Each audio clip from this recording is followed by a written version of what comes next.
A question with respect to a statement which Essien Udom quotes as being on a bulletin board in the University of Islam in Chicago by the Honorable Elijah Muhammad. According to Essien, Mr. Muhammad states, "Up, you mighty race. You can accomplish what you willed. Build your future on these foundations: freedom, justice, and equality." What is the definition of freedom, justice, and equality for the black man, and where and when is it to be attained? Well, take equality first. The Honorable Elijah Muhammad doesn't teach us to associate equality with whites. Equality has nothing to do with whites. We don't want to be equal with the white man.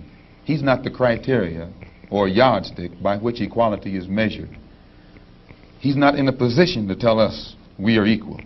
It's not his right. It's not his to do. Equality, we want equality. We had equality before the white man was created. We had equality before the white man came into existence. And we want equality whether the white man is on this earth or not. Equality means the opportunity to develop all of our dormant potential, all of our dormant capability.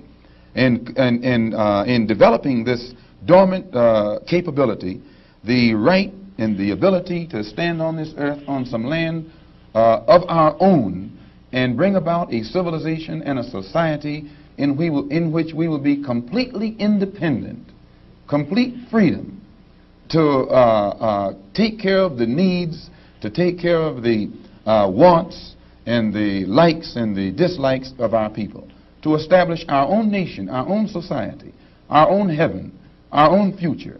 This is what we mean by freedom, by equality. And justice means as you sow, so shall you reap. If you do wrong, you'll get wrong in return. And if you do right, you'll get right in return. When you're in your own nation, in your own land, you're in a position to get justice. But when you're in another man's country, in another man's land, under another man's flag, and under another man's government, and under another man's court system, you have to look to that other man for justice, and you'll never get it. And Negroes in this country probably are authorities on that. Yeah. To what extent does this formulation approach that expounded by Zionists? They, for example, many Zionists maintain they could never expect justice in the Tsarist courts and the courts found in other countries in Eastern Europe and so on. And they decided that it would be wise to establish a separate state in Israel.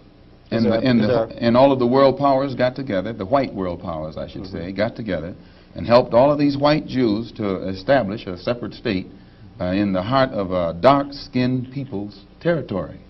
And if white people can get together and let other whites, help other whites to establish an independent nation right in the midst of dark-skinned people, and then we don't see where white people should be so much against the Honorable Elijah Muhammad's solution, not of setting up an independent dark nation in white people's property, but he's asking the opportunity to set up an independent nation on our own continent. Let us leave America and go back home among our own people on our own land and set up our own independent society. But all he says is that this government, which made us slaves, should supply the transportation for us to get back home and give us all of the machinery and the tools necessary for us to till the soil and establish our own agricultural system to feed and clothe our people, our own economy, and in some way become an independent people among our own people on our own continent. This is intelligent.